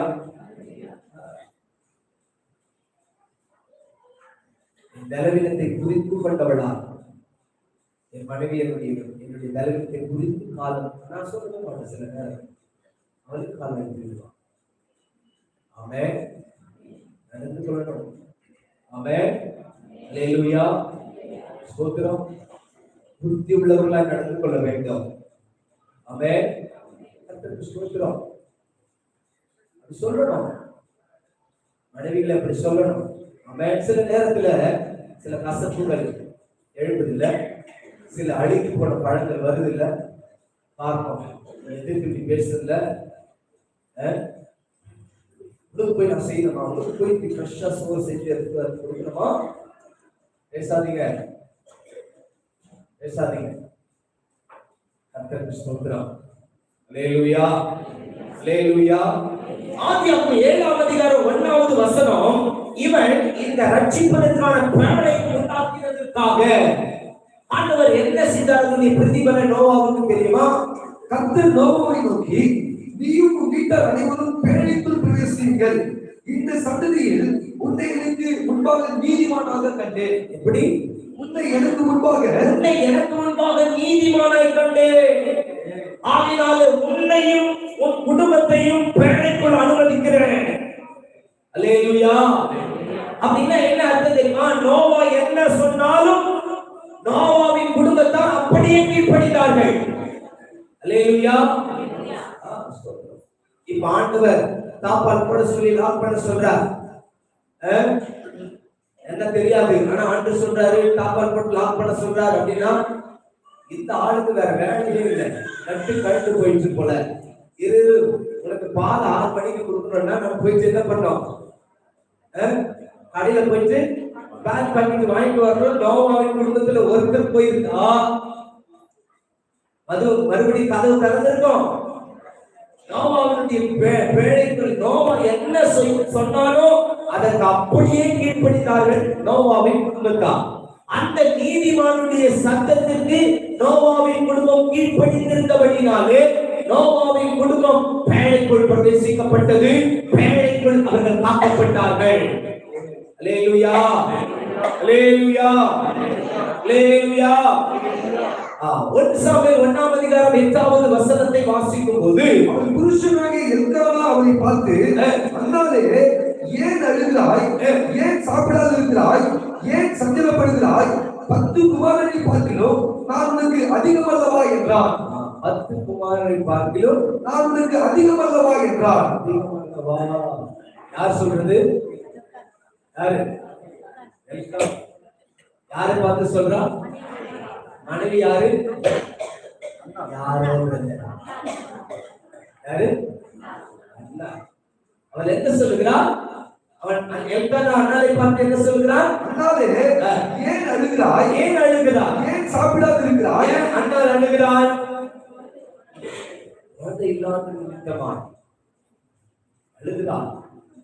ஏன் சாப்பிடாது இருக்கிறாய், ஏன் சஞ்சலப்படுகிறாய், ஏன் சஞ்சலப்படுகிறாள்? 10 குமாரனை பார்க்கிலும் 10 குமாரனை பார்க்கிலும் அவனுக்கு அதிகம் அல்லவா என்றான். அதிகம் அல்லவா, அதிகம் அல்லவா. ஆமென் அல்லேலூயா. விசாரிக்கிறீங்களா? மனைவிமார்களை பார்த்து சாப்பிட்டியாமா? இது நல்ல டேஸ்ட். அவங்க போட்டுட்டே இருப்பாங்க, போட்டு டேஸ்டா இருக்கு. நம்ம 12 இட்லி எடுத்து வந்து டேபிள்ல வச்சு சாப்பிட்டு முடிச்ச பிறகு அன்னைக்கு சாப்பிட்டியா? ஒருபோது கேட்கறது கிடையாது. சிலர்லாம் அல்லேலூயா. என் வைஃப் சில நேரத்தில் அந்த நட்ஸ் போட்டு அப்படி மீட்டெல்லாம் ஷேக் பண்ணி அப்படி எடுத்து வந்தாக்கா நான் பாத்தி அவனுக்கு பாத்தி கொடுப்பேன். ஸ்தோத்திரம். ஏன்னா சரீரத்துல அவனுக்கு எனக்கு வர ஸ்டாமினா அவளுக்கு வரட்டும். அல்லேலூயா. நாம மனைவிமார்களுக்கு அட்லீஸ்ட் கொடுக்காவிட்டாலும் விசாரிக்கிறீங்களா? அதுதான் சம்பாதிச்சு கொடுக்குறேன். சம்பாதிக்கிற மெஷின் கேட்டியும் கூட வந்து கார்டு போட்டா பணம் வருது. மெஷின் மாதிரி இருக்காதீங்க, விசாரிங்க. ஆமென் சொல்லுங்க. இன்று முதல் புருஷன்மார்களே, உங்களுக்கு கர்த்தருடைய ஒரு ஆலோசனை, இந்த வருஷத்திலிருந்து என் மனைவியை நான் விசாரிப்பேன் என்று சொல்லுகிற கரங்களை வைத்து ஒரு அல்லேலூயா சொல்லுங்க. வரமாட்டேன் இவங்க செய்கிற அநியாயத்துக்கெல்லாம் விசாரிக்குவார். இவங்களை கட்டுனதே பெரிய பெரிய சாபம் என்று இருக்கிறேன் அப்படின்னு சிலர்லாம் அப்படி மௌனமாய் அல்லேலூயா. பிள்ளைகளை விசாரிக்கிற ஒரு புருஷர்களாய் நாம் இருக்க வேண்டும். அல்லேலூயா, அல்லேலூயா. குடும்பத்தை விசாரிக்காதவர் சரியான பொறுப்புள்ள ஒரு புருஷர்களாக இருக்க முடியாது. வந்த உடனே நீங்க சாப்பிட்டீங்களா, என்ன பண்றாங்க, ஏது பண்றாங்க, படிச்சானா குடிச்சானா, இன்னைக்கு என்ன நடந்தது விசாரிக்கணும். ஆமென், அல்லேலூயா. 1 சாமுவேல் 5ஆம் அதிகாரம் 4வது வசனத்திலே சீக்கிரம் வாசிங்க. விதவையானவர்களுக்கு பிள்ளைகளாவது பேர பேத்திகளாவது இருந்தால் இவர்கள் முதலாவது தங்கள் சொந்த குடும்பத்தை தேவ பக்தியாய் விசாரித்து பெற்றார் செய்த நன்மைகளுக்கு பதில் நன்மை செய்ய கற்றுக்கொள்ள கடவர்கள். எல்லாம் ஸ்தோத்திரம் பண்ணுவீங்க. எல்லாம் என்ன செய்வீங்க? ஸ்தோத்திரமா, ஸ்தோத்திரப்பா, ஸ்தோத்திர பாட்டி அப்படின்னு சொல்லி பெரியோர்களே நீங்க தேவ பக்தியா ஸ்தோத்திரம் பண்ணுவீங்க, விசாரிப்பீங்க, எப்படி இருக்கீங்கன்னு சொல்லுவீங்க. ஆனா ஜெபம் பண்ணீங்களா அவங்க எதிர்த்து நீங்க ஜெபம் பண்ணீங்களா அப்படின்னு கேட்டுருவாங்கல்ல. அதனால ஜெபம் பண்ணீங்களான்னு கேட்கறது இல்லை. பைபிள் வாசித்தீங்களா கேக்குறீங்களா? பெற்றோர்கள் தேவ பக்தியா விசாரிக்கிற அனுபவம் அதுதான். நீங்க பைபிள் வாசித்தியா, நீங்க ஜெபம் பண்ணியா, ஆண்டவர் என்ன உன்னோடு பேசினார், இன்னைக்கு ஆண்டவர் இன்னைக்கு என்ன வாக்குத்தத்தத்தை உனக்கு கொடுத்தா, நீங்க உன்னை எப்படி நடத்துன்னு பேசினாரா அப்படின்னு சொல்லி பெற்றோர்கள் கேட்கணும். அல்லேலூயா. இன்னைக்கு கேட்கறது இல்லை. ஏன்னாக்கா இவர்களே ஜெபம் பண்றது இல்ல, இவங்களே பைபிள் வாசிக்கிறது இல்ல, இவங்களே தேவ பக்தி கேட்கபடி நடப்பதில்லை. அப்ப இன்னைக்கு பிள்ளைகள் வளருவார்கள் அந்த தேவ பயத்தோடு நடுக்கத்தோடு. இன்றைக்கு ஒப்புக்கொடுங்க, ஆண்டவரே என் வாழ்க்கையுடைய சாபத்துல இன்னைக்கு இத்தனை வருஷம் நான் ஜெபம் பண்ணாம பைபிள் வாசிக்காம வாழ்ந்தேன். ஆனா இன்று முதல் நான் ஜெபிக்காம வேதத்தை வாசிக்காம எங்க செல்வதில்லை. அர்ப்பணிக்கிறது சொல்லுங்க. ஆமென், அல்லேலூயா, அல்லேலூயா, அல்லேலூயா. இந்த ஏலியின் குடும்பத்திற்கு நியாய தீர்ப்பு வந்ததற்கு காரணம் என்ன? ஏன் அவங்க குடும்பத்திற்கு நியாய தீர்ப்பு வந்துச்சு? ஒரு 5 காரியங்களை பார்த்து நான் உங்களுக்கு ஜெபிக்க விரும்புகிறேன். 1 சாமுவேல் 3ஆம் அதிகாரம் 14வது வசனம். அது நிமித்தம் ஏலி குடும்பத்தார் செய்த அக்கிரமம் ஒருபோதும் பலியினாலாவது காணிக்கையினாலாவது நிவர்த்தியாவதில்லை என்று ஏலி குடும்பத்தை குறித்து ஆணையிட்டிருக்கிறேன் என்றார். தேவனுடைய பிள்ளைகளே, அக்கிரமத்தை நிமித்தமாய் அவர்கள் கிரமமாய் கர்த்தரை சேவிக்கவில்லை, கிரமமாய் தேவனுடைய சமூகத்திற்கு வரவில்லை.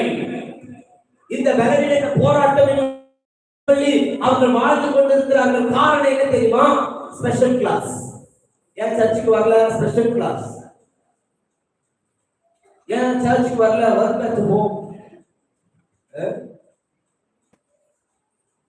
ஏன் சர்ச்சுக்கு வரல? உள்ள எக்ஸ்ட்ரா டியூட்டி. பின்ன உன் பிள்ளைக்கு வியாதி வராது, மன கஷ்டம் வராது, டிப்ரெஷன் டேப்லெட் ஏன் சாப்பிடுறா? தேவ சமூகத்துல உட்கார்ல, தேவ சமூகத்துல உன் பிள்ளை ஒன்னும் நீ சம்பாரிச்சு லட்சமா சம்பாரிச்சு நீ ஒன்னும் பண்ண போறது இல்ல. தேவனுடைய சமூகம் தான் முக்கியம். உட்காரவை 3 மணி நேரம் தேவ சமூகத்துல ஜெபிச்சு ஆண்டு ஆராதிச்சுட்டு போறதுனால ஒரு சொந்தம் குறைஞ்சிடாது. அல்லேலூயா சொல்லுங்க. அல்லேலூயா. தாழ்மையில் நினைத்தவரை துதிக்கிற அவர் கிருபை என்றும் உள்ளது. கடந்து வந்த பாதையை பாருங்க, எந்த அளவுக்கு கர்த்தர் நம்முடைய கிருபையாய் ரட்சித்து உயர்த்தி ஆசீர்வதித்து வைத்திருக்கிறார். அல்லேலூயா. உண்மையா இருக்கிறோமா? உண்மையா இருக்கிறோமா? இஷ்டம் போல வாழ்க்கை அறியாமையுள்ள காலங்களை குறித்து தேவன் காணாதவரை போல இருக்கிறார். அறிந்து அக்கிரமம் செய்தால் சாபம் வந்துடும். அதனால் தேவ பிள்ளைகளே, தேவ பயத்தோடு கர்த்தருடைய சமூகத்தை அர்ப்பணிக்க வேண்டும். அல்லேலூயா, அல்லேலூயா. எஸ்தர் 4ஆம் அதிகாரம் 14வது வசனம். ஏலியின் குடும்பத்திற்கு நியாய தீர்ப்பு வந்தது, காரணம் என்ன என்று பார்க்கும் பொழுது இப்போதோ எஸ்தர் 4ஆம் அதிகாரம் 14வது வசனம்.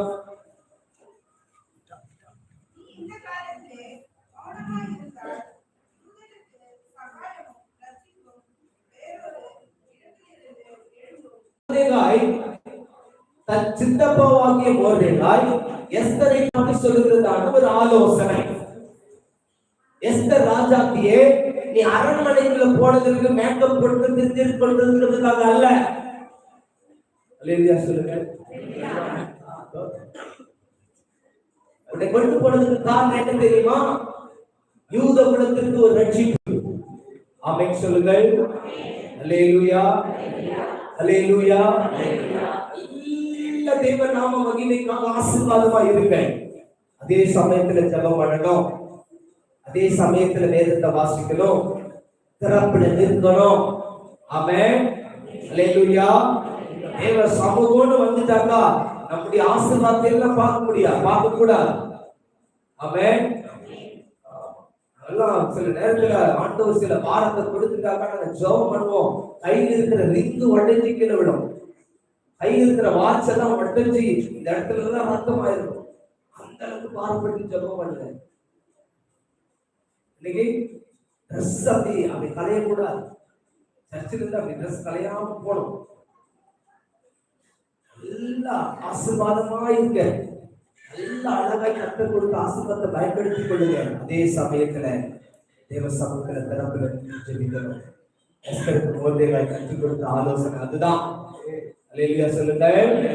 அல்லேலூயா. ஆமா, எஸ்தர் ராஜாத்தியே, நீ ராணியை போல அரசாங்குவதற்காக அல்ல, யூத குலத்திற்கு ரட்சிப்பு உண்டாவதற்காக தான் உன்னை அந்த அரண்மனைக்குள் அழைத்து சென்றிருக்கிறேன், அனுமதித்திருக்கிறேன். ஆகவே உபவாசித்து ஜெபம் செய். இந்த காரியத்தை ஏறி குடும்பம் மறந்து போனார்கள். அதனாலே அந்த குடும்பத்திற்கு நியாயம் வந்தது. இன்றோடு ஒரு முடிவை கற்றுக்கொண்டு பண்ண வேண்டும். இன்றைக்குதான் தொடங்கினவர் முடிவை வைக்கிறார். ஒருவேளை உங்க குடும்பத்துல பலவிதமான நியாயத்திற்கும் வைத்திருக்கலாம் உங்களுடைய கிரியையினால. ஆனா இன்றைக்கு அந்த தீர்ப்புக்கு ஒரு முடிவு இந்த நாளை முடிவடைய போகிறது. அல்லேலூயா. அது நியாய தீர்ப்பாய் அல்ல, ஆசீர்வாதமாய் மாறணும். ஆமென் சொல்லுங்கள். அல்லேலூயா, அல்லேலூயா. 3ஆம் அதிகாரம் 13வது வசனம் சீக்கிரமாய் வாசிங்கள். அவன் குமாரர் தங்கள் மேல் சாபத்தை வரப்படுகிறதை அவன் அறிந்திருந்தோ அவர்களை அடக்காமல் போன பாவத்தின் நிமித்தம் நான் குடும்பத்துக்கு என்றும் நீங்காத நியாய தீர்ப்பு செய்வேன் என்று அவனுக்கு அறிவித்தேன். பிள்ளைகளை அடக்காமல் போய்விட்டான். ஆரம்பத்தில் உங்க பிள்ளை சில காரியத்தை செய்த மௌனமா இருக்காதீங்க, மௌனமா இருக்காதீங்க. ஒரு முறை என்னுடைய சகோதரன் ஒரு தவறை செய்து வந்து விட்டார். அவர் கல்யாணம் ஆகி ஒரு 2 வருஷம் ஆயிடுச்சு. அவரு செய்துட்டு வந்த உடனே இந்த தப்பு செய்தியா இந்த வீட்டுல போயிட்டு உட்கார்ந்து அதை பாப்பியா ஜீவிய பாப்பியா தொடர்புல பிள்ளைட்டாங்க. இல்லையா? எங்க அம்மா கிராமத்து ஸ்டைல்ல கொஞ்சம் ட்ரீட்மெண்ட் கொடுப்பாங்க. இல்லையா? இன்னைக்கு ஏற்றுக்கொள்வோமா? சின்ன பிள்ளைய கையில வச்சு அடிச்சா பேசுறான், எதிர்த்து பேசுறான். ஆனா எங்க அண்ணனுக்கு திருமணம் ஆகி 2 வருஷம். எப்ப சொல்றேன்? எந்த தஞ்சாவூர் கதை சொல்லல, ரீசெண்டா தான். இல்லையா? இந்த காலத்துல இருக்கிறாங்க. அந்த அளவுக்கு தாழ்மையா இருக்கணும். இல்லையா? கர்த்தருக்கு ஸ்தோத்திரம். அண்ணியோடு அந்த வீட்டு பக்கம் போறது கிடையாது, அண்ணியோடு அவங்களோட சங்காரத்தை வச்சுக்கிறது இல்லை. இல்லையா? அவங்களை அடிக்கும் போது எங்களுக்கு எல்லாம் பயம் வரும். அவன் எங்க அப்பா அந்த அளவுக்கு யார் எங்க அப்பா அப்பப்போ அவரு ஹெல்த் இன்ஸ்பெக்டர் அப்படி அந்த டைம்ல அப்படி ஹெல்த் காரியங்கள்லாம் பண்ணுவாங்க, நடக்கும். இல்லையா? கர்த்தருக்கு ஸ்தோத்திரம். அதனால எங்க அம்மா அவ்வளவா அடிக்க மாட்டாங்க. கோபம் வந்ததுனாக்க எதை கிடைக்கும் தெரியாது, எடுப்பாங்க. நீங்க கன்சாடியை விடக்கூடாது. பிள்ளைகளை ஒரு தப்பு பண்ணும் போது லெஃப்ட் அண்ட் ரைட் கொடுக்கணும். ஆமென் சொல்லுங்க. அல்லேலூயா. ஒரு பிள்ளையை நீங்க பிறப்புல கையாலனா உங்க பிள்ளையை பகைக்கிறேன்னு வேதம் சொல்லுது. ஆமென். அல்லேலூயா, அல்லேலூயா. கர்த்தருக்கு ஸ்தோத்திரம். அடக்காம போன பாவம், அடக்காம போன பாவம்.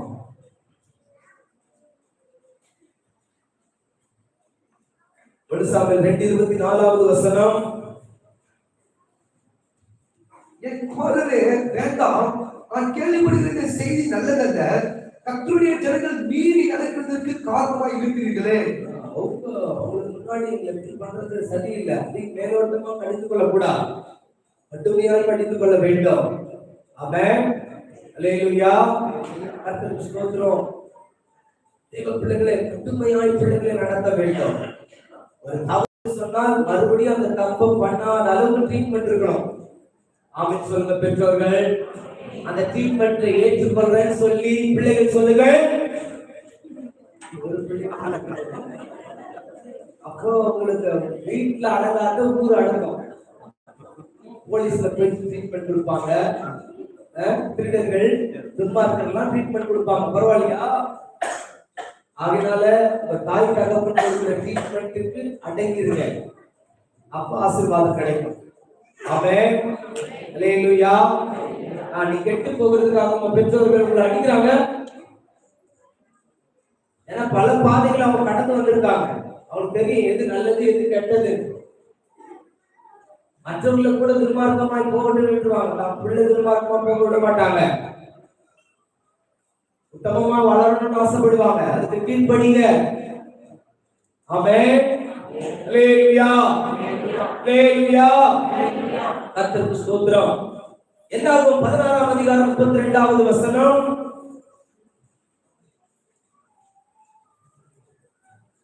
உங்கள் பிதாக்களோ இந்த வனாந்திரத்திலே விழும், உங்கள் பிரேதங்களோ இந்த வனாந்திரத்திலே விழும்.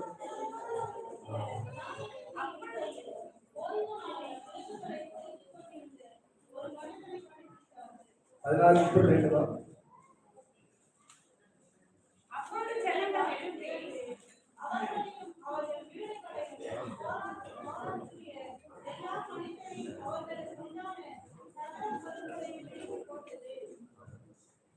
எதிர்த்து பேசுற பாவத்தை நிமித்தமா பூமி தன் வாயிலிருந்து அவர்களையும் அவர்கள் வீடுகளையும் போராகக்கூடிய எல்லா மனிதரையும் அவர்களுக்கு உண்டான சகல பொருட்களையும் விழுங்கி போட்டது. காரணம் தெரியுமா? ஏன்னா பூமி பிளந்து போறவன் குடும்பம் விழுந்து போனது தெரியுமா? அழிந்து போனது தெரியுமா? ஊழியக்காரனுக்கு விரோதமா எதிர்த்து பேசுறது, ஊழியக்காரனுக்கு விரோதமா எதிர்த்து பேசுறது. மோசே உன் கூட தான் கர்த்தர் இருக்கிறாரா? என் கூட கர்த்தர் இல்லையா? நானும் ஜெபம் பண்றேன், நானும் பைபிள் வாசிக்கிறேன். எதிர்த்து பேசாதீங்க. ஊழியக்காரர்களை குறித்து எச்சரிக்கையா இருக்கணும். ஊழியக்காரருக்கு விரோதமா யாருன்னா எழுவீங்க, பூமி பிளந்து ஒரே வீணா வீண குடும்பத்தை எந்த விதத்துல ஊழியக்காரருக்கு விரோதமா பேசின குடும்பம் செழித்ததா இல்ல, நான் சாட்சி. அத்தனை குடும்பத்தை நான் பார்த்திருக்கேன், நிறைய குடும்பத்தை நான் பார்த்திருக்கிறேன். நிறைய குடும்பத்தை ஊழியக்காரருக்கு விரோதமா, அபிஷேகம் பண்ணப்பட்டவங்களுக்கு விரோதமா பேசாதீங்க. தாவீது உயர்த்தப்பட்டதுக்கு காரணம் என்ன தெரியுமா? அபிஷேகம் பண்ணப்பட்டவங்களுக்கு விரோதமா பேசாம கையை நீட்டல, அவனை அழிக்க மனசு வரல. ஏன்னா அவன் மேல இருந்த அபிஷேகம்.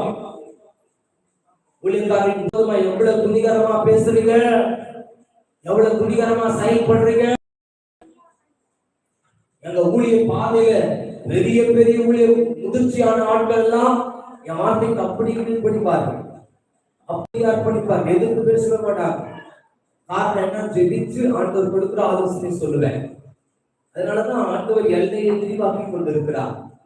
ரகரலான ஜனங்கள் எங்க இருந்து வர்றதுன்னு தெரியல. அந்த பட்டணத்திலேயே எல்லாம் ஆச்சரியமாய் பார்க்கிற, எங்க இருந்து வராங்க ஜனங்க, என்ன நடக்குது, புறஜாதிகள் எல்லாம் வந்து பார்த்துட்டு போறாங்க. காரணம் தெரியுமா? தேவ சமூகத்தில் பெற்றுக் கொள்ளுகிற ஆலோசனை. ஆகினால் அபிஷேகம் பண்ணப்பட்டவங்களுக்கு விரோதமா யாரா பேசுறீங்க, நியாயத்திற்கு வரும். பிள்ளைகளுக்கு கூட அபிஷேகம் பண்ணப்பட்டவங்களுக்கு விரோதமா பேசுறதுக்கு அனுமதிக்காதீங்க. அல்லேலூயா. அல்லேலூயா.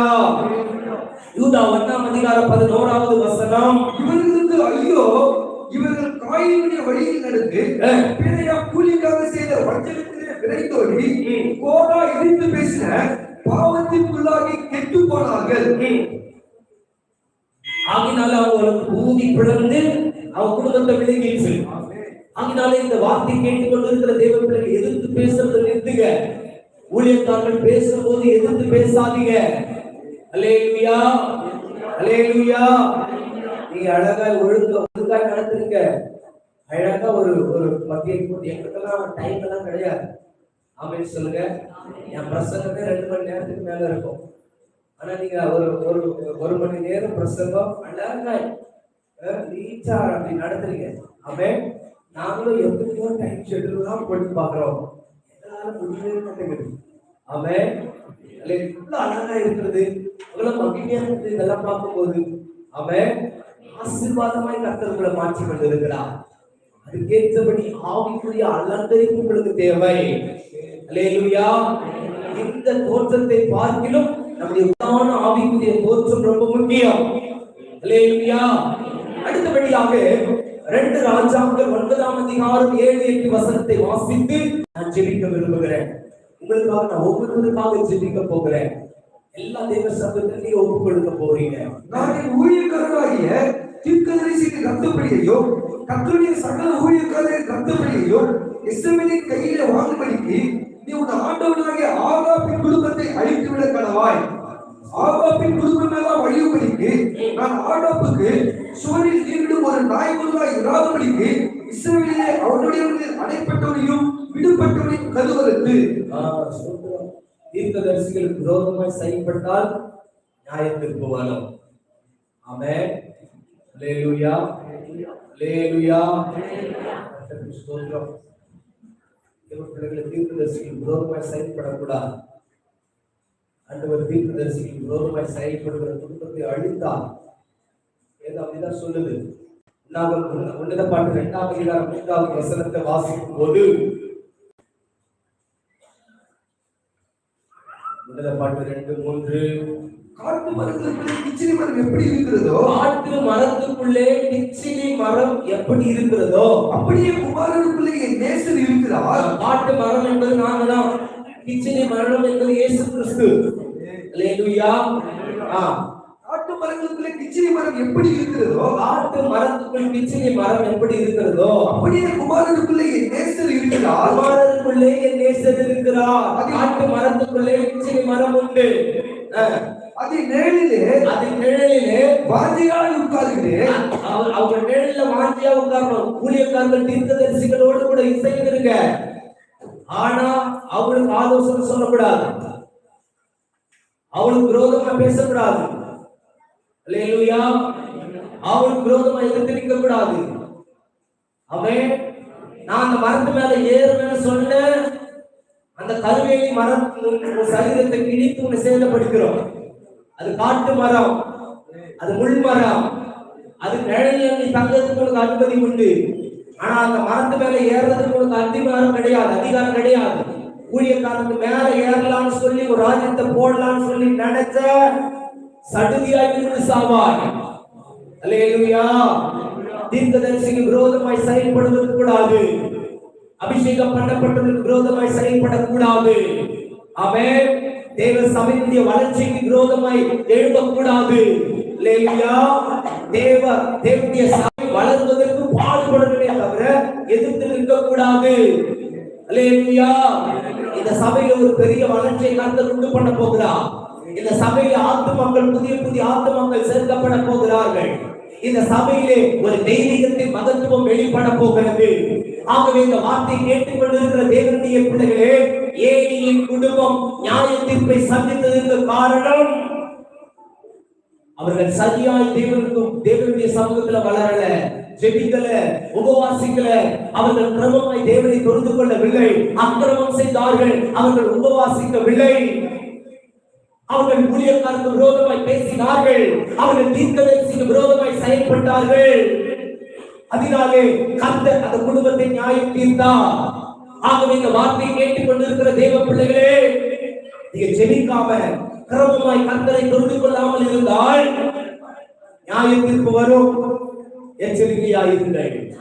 தேவ சமூகத்தில் ஆண்டவரே, இன்றைக்கு இந்த நியாய தீர்ப்பு என்னை விட்டு நீங்க வேண்டும் என்று சொன்னால் நான் என்ன செய்ய வேண்டும்?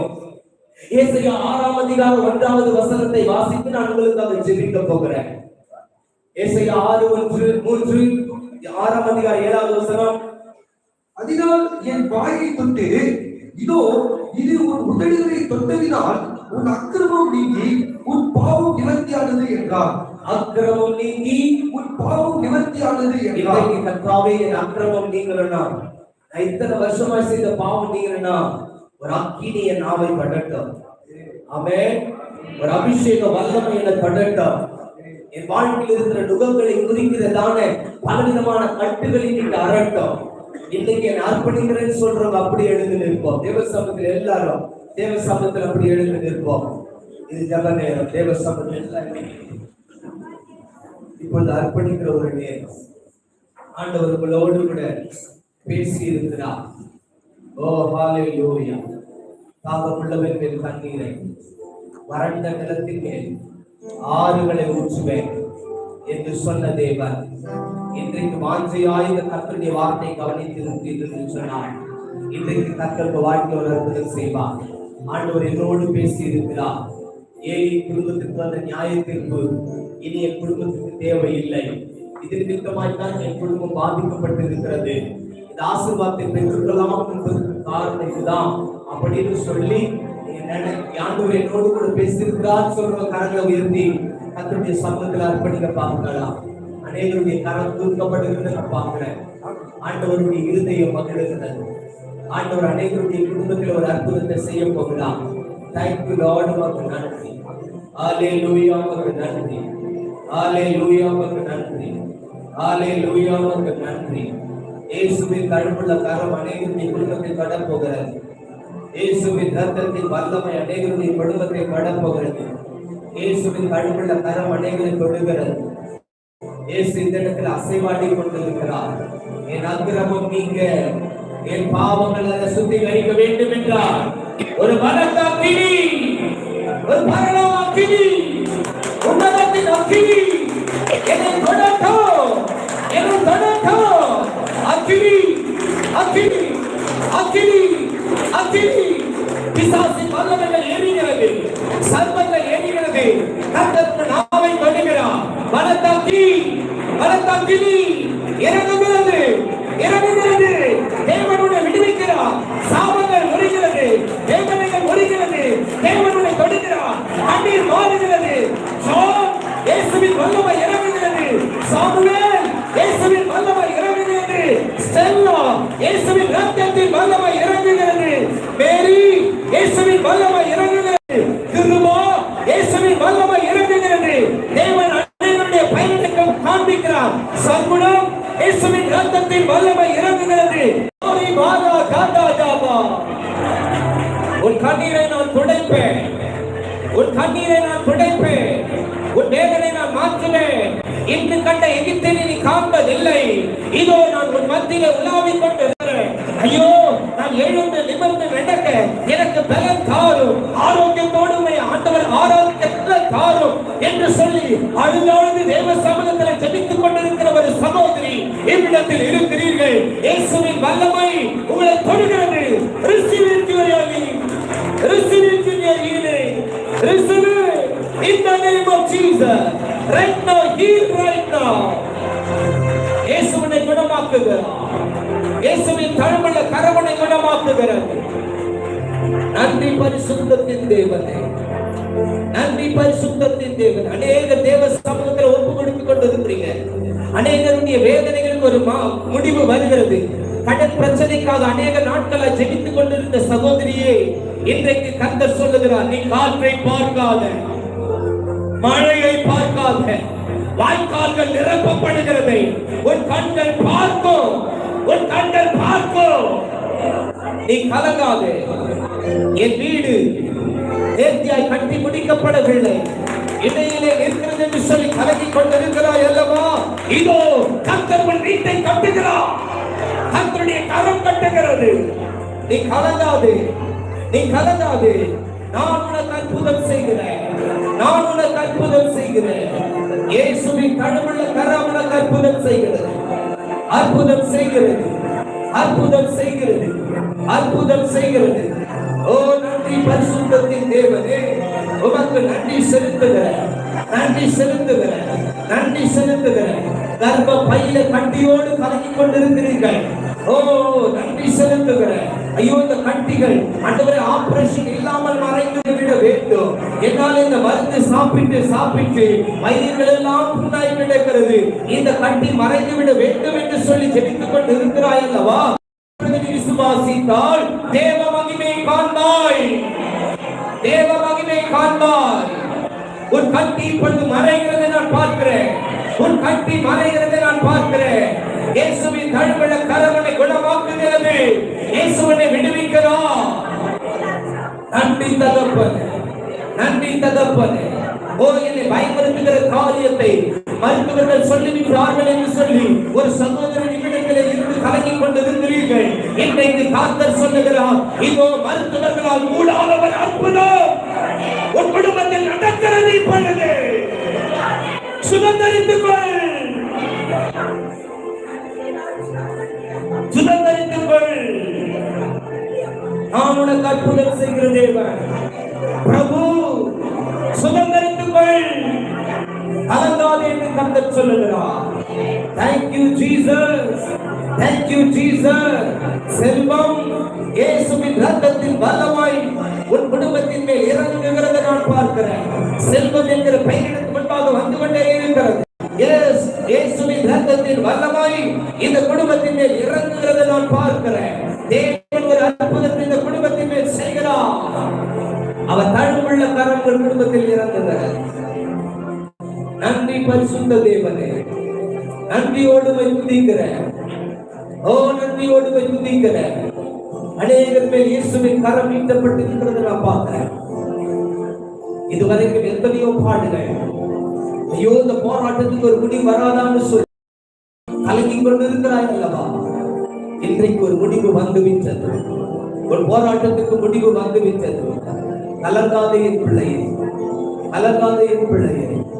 நான் உனக்கு அற்புதம் செய்கிறேன், நான் உனக்கு அற்புதம் செய்கிறேன்.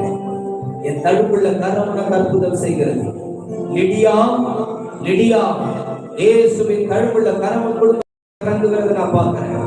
இந்த பையன் எனக்கு முன்பாக வந்து கொண்டே இருக்கிறார். Thank you Jesus, hallelujah. உமக்கு நன்றி, உமக்கு நன்றி. இயேசுவின் தடுப்புள்ள கரம் குடும்பத்தின் மேல் இறங்குகிறது நான் பார்க்கிறேன். பயப்படாது, பயப்படாது.